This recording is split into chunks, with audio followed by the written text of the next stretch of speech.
Hey there, my name is Alex, I am the Mont, and this is a review for Blazblue Chronophantasma Extend, which was recently released on Steam. I'll give a quick disclaimer and then we'll move on to the review, but if you want to skip the disclaimer then click here. I received a review code for Blazblue in the form of a Steam key, but otherwise received no compensation, monetary or otherwise. I chose to review Blazblue with the most ridiculous name ever, Chronophantasma Extend, because I had the first game, Calamity Trigger, back in the day on Xbox 360 and I enjoyed it, and also because I had some free time in the weeks leading up to Dark Souls 3. At time of writing, I've played around 20 hours of the game, including completing the main story mode. My history with the franchise, I played Calamity Trigger quite a bit in the past, at least enough to get all the achievements at any rate. But I never touched any of the other games, Continuum Shift I believe is the second one, or manga, or anything else. That out of the way, let's get started. Blazblue comes from the same studio that made Guilty Gear, and it's a similar 2D anime-styled fighting game. The general release of these games first entails an arcade cabinet release and then a home console release, as well as a remixed version which addresses balance issues and adds various new features like characters and stages. As mentioned, this is the Extend version of the game. It can be a little hard to keep track of, but I feel that kind of sums up a lot of anime fighters. Hard to keep track of. But this is the final iteration of this specific game in the series. And the basic gameplay is simple. Two fighters on a 2D plane, and the first one to reduce the other's health to 0 wins. Blazblue operates on the classic system of having complex button inputs for special attacks, such as quarter circle motions on the analog stick combined with button presses. This means that to get the best experience out of the game, you're probably going to want to play with an arcade stick. Of course, you can play with a gamepad or even a keyboard as well. I was using an arcade stick for most of it, but I used all three methods in this video. Like one match I used the keyboard, which was horrible, another one I used the, like a gamepad, but for most of it I used an arcade stick. It's a pretty cheap rubbish arcade stick, but I'm poor, it's fine. So how about a rundown of the modes? Well, Blazblue has you covered there. There's a tutorial mode to introduce you to the game mechanics, there's a training mode for you to practice your combos, there's an arcade mode where you play through each character's mini story in it takes about 10-20 minutes per character and you get like 6 or 7 fights, and then there's the story mode that makes up the bulk of the content. As well as story mode you'll get bonus stories that are similar, and I'm not entirely sure what those are, but well, whatever. But the main story mode is quite robust. It takes, 15 to 30 hours to complete depending on how fast you read. And then we have versus mode for local play as well as network play for all your online needs. And there's like a room and lobby system there. There's also a library mode which contains pages and pages of information, from a lore glossary of the world, to biographies of the characters, to explanations of all the terms that you may or may not be familiar with, like just frames and Roman cancels, hyper armor and all that good stuff. Now, what with this being a PC release, I should talk about graphic options and the like. The default control scheme using the keyboard is a little bizarre. It uses the numpad quite extensively, for example. Like 7 is like A or enter and stuff. Visual options are somewhat limited, as you might expect for a game of this nature. Anti-aliasing and resolution are your main options, and whilst the game's main assets, the character sprites, look good enough, they obviously aren't designed for ultra-high resolutions like 4K, and I don't even know if this game would run at 4K, frankly. And there are also some 3D assets and models in the game that look, they look terrible. They look like a PS2 game, but hey. Beyond that, you'll also run into sequences now and then that are 2D animations, think like a TV anime for example. They are few and far between, but surprisingly low quality to me considering how short they are. They aren't so bad as to be noticeable by any means, it's just that you might expect something a little more special they're 20 to 30 second clips, so, But again, I have quite high standards for animation, so it's not much of a problem, just a mild disappointment, especially when the in-game sprites are so high quality by comparison. It's not all that consistent. But I think that's what happens when you outsource the anime clips to a studio. I think it was maybe Production IG, but well, whatever. Performance-wise, the game seems to run just fine. The only problems I ever had were, well, at one point the game began running in slow motion, but I'm almost positive that was not caused by the game, but rather by a recent driver issue that Nvidia had, so we can't blame the game for that. Once I rolled back the drivers, everything was fine again. Loading times are as quick as you would expect, and I didn't run into any glitches or problems during my 20 plus hours so far. That about covers it for the modes and what the game has to offer, and if you have any specific questions, do feel free to leave them down in the comments and I'll respond ASAP. Oh, and the game offers Japanese and English voices. It also comes with all of the bundle DLC from earlier releases included in the game. So let's talk about what I didn't like about the game and then what I did like. Blazblue is a very hard game to critique. See, I'm not really a fan of 2D fighters or anime fighters. A lot of my problems with the game are more problems with the genre, and quite often very subjective. That said, I'll try and list some more objective complaints here. Although I feel like most of the flaws of the game are in a mode that a lot of people might just not care about, the story mode. The story in Blazblue plays like a visual novel, and if you don't know, a visual novel is essentially a dialogue-driven story accompanied with pictures, and voices and sound effects and so forth. They're quite popular in Japan. Fate Stay Night, for example, is a very popular one. What this effectively means is that the story mode is 90% reading and 10% fighting. Very infrequently you will get a choice, but all of these choices either lead to continuing the story, or leading into a gag reel, you could say like a bad end that doesn't go anywhere, but it's basically like a little comedy offshoot thing. Is that in itself a problem that this is like 90% reading? Well, no, it's not a problem, but it may not be what some people would expect if they don't know that. That said, the level of writing in the story is subpar at best. I do not know if this stems from the original source material, or if it's a subject of the poor localization, but the quality of writing leaves a lot to be desired.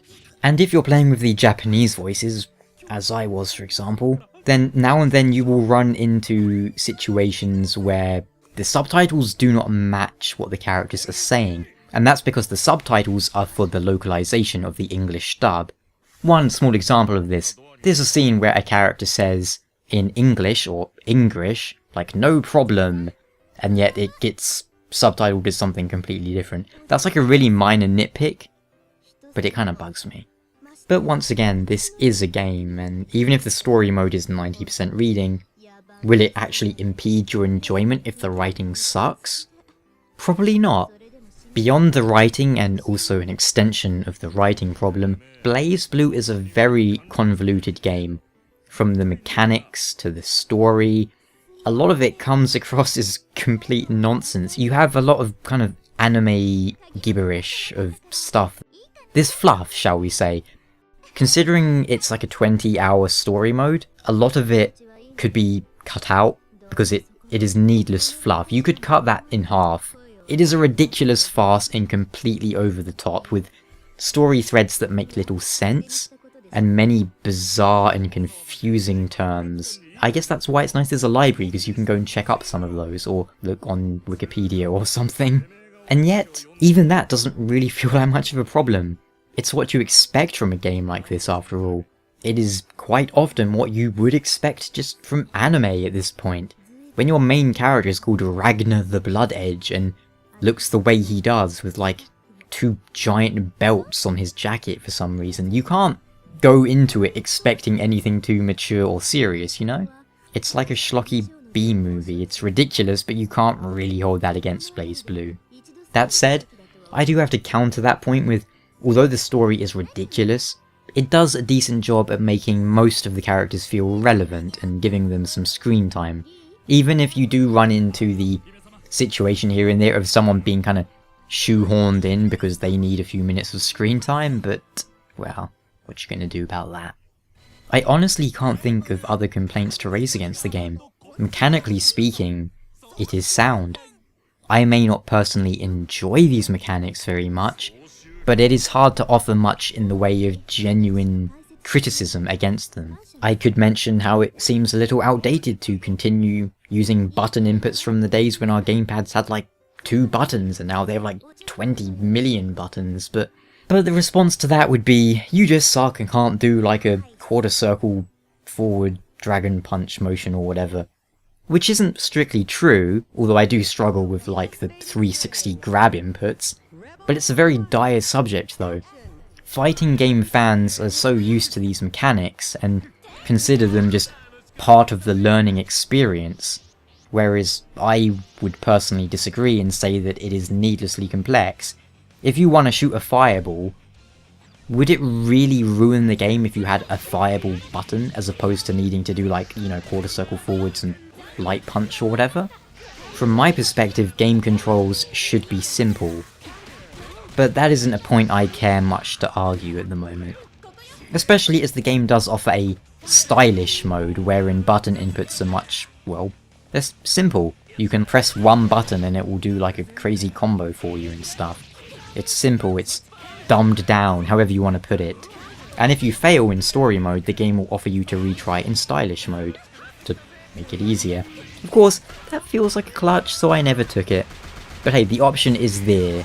Nor do I really think that the game should suddenly swap to using a more simple control scheme. After all, it is what fans of the genre seem to enjoy at this point, and they expect it, and I guess it's just part of the whole package. And there are plenty of other games that have other control schemes that work for me. Personally, I'm more of a Virtua Fighter person, so it's not like they all need to conform to my expectations or anything. And it's not a game breaker, even if sometimes I end up wildly rotating the arcade stick like a lunatic. The only thing breaking would possibly be my arcade stick, or my fingers. So how about the good stuff? Although the story mode is stupid and poorly written, it is entertaining, but you probably need a fairly high tolerance for anime and Japanese writing, shall we say. There are dozens of anime-style tropes and the like, but let me put it this way. I reviewed Far Cry Primal a few weeks ago, and whilst that game's story was more or less all gameplay and Blazblue was essentially just reading, I felt far more invested in Blazblue than Far Cry. With Far Cry, I just wanted to end it as soon as possible because the story was boring. I just wanted to end it so it would be done, you know? But with Blazblue, at times, I was curious what would happen next, and whilst I didn't not want it to end, I was like, oh, that's the end? I could go for more of this, I want more of this, you know? Whereas with Far Cry, I was like, no, I don't want more of this, I want this to end soon so I can be done with it. Or to put it another way, it is the sort of game that I continue to think about even after I had finished with it. Like, after I had finished, I wanted to go and look on the wiki to read up more about these characters and their backgrounds, for example. The actual gameplay I've already talked about, and it's a strange beast, but satisfying once you get the hang of it. Of course, I don't really have the hang of it. I think I got fairly decent back in Calamity Trigger, but not like anywhere near what you could call good. Of course, it's immensely frustrating to just get stuck in like a 5 billion hit combo that somebody else has practiced and mastered. And yes, I know you can like do the burst thing or whatever, but that's just how fighting games tend to be, especially ones such as Blazblue and Guilty Gear. Your enjoyment will depend on how much you get out of 2D fighters. Even if you don't like 2D fighters, I mean, the story is entertaining enough. Can I recommend it solely based on the story? Is the story so good that you would have to go out and get it just for that? No, not really. But at the same time, I'm not really a fan of 2D fighters, but I enjoyed the story and I can enjoy the gameplay in a very casual sense. I pretty much button mash like crazy. I don't look up combos or anything. I just rotate the stick a lot and hope for the best, pretty much. It's fine. But you know, I think it says something that even I can enjoy it when I'm not a fan at all of 2D anime fighters, and I have to say it really bugs me when they say like an entire sentence when they get knocked down. because if you're getting knocked down every 2 seconds, your character's just going to be endlessly repeating the same sentence over and over again, and it kind of makes me want to bash my head into a wall. But that's okay. The character roster is again a hard thing to talk about. The cast is full of anime stereotypes. You have the main character who wears red and has white hair and different coloured eyes and is like really over-designed. And then you have his rival who wears blue and uses ice. You have ladies with ridiculous endowments. And then you have the flat-chested girl who has a complex about her flat chest. And you have super powerful tiny girls. In fact, it seems to be the norm for anime. All of the most powerful characters are tiny girls. Because I guess it makes sense or something. You have a battle butler and a robot samurai, a slimy blob guy, and a giant command grab character, because, you know, every fighting game needs those. You get a lot of fighting game expectations here, but also some slightly more unique characters. In general, I would say I like the roster because there's a good few characters who appeal to me, and I like Haku-men and Kagura, if you were wondering. Or Haku-men. I don't know how you're meant to pronounce that. I don't even understand how is Haku-men a name. Whatever, I'm not going to complain. He's like a Artorias robot cyborg. It's great. Actually, to go off on a really brief tangent, when Artorias of the Abyss came out, I actually thought Artorias looked kind of like Haku-men, rather than the other way around, because Haku-men came first. But, you know, that's fine. That's Dark Souls. But I'm not buying another Blazblue game until they put Jubei in. Just saying, until Jubei's in, no money from me, sorry. I think that about covers it for Blazblue though. A very hard game to review, but that's part of the fun. I've enjoyed the process and I certainly think it's been helpful. And on that note, I hope this review has been helpful for you, or at the very least entertaining for you in some way, even if it's just laughing at how bad I am at it, it's fine. Blazblue Chronophantasma Extend is out now on Steam and has been available on home console for quite some time.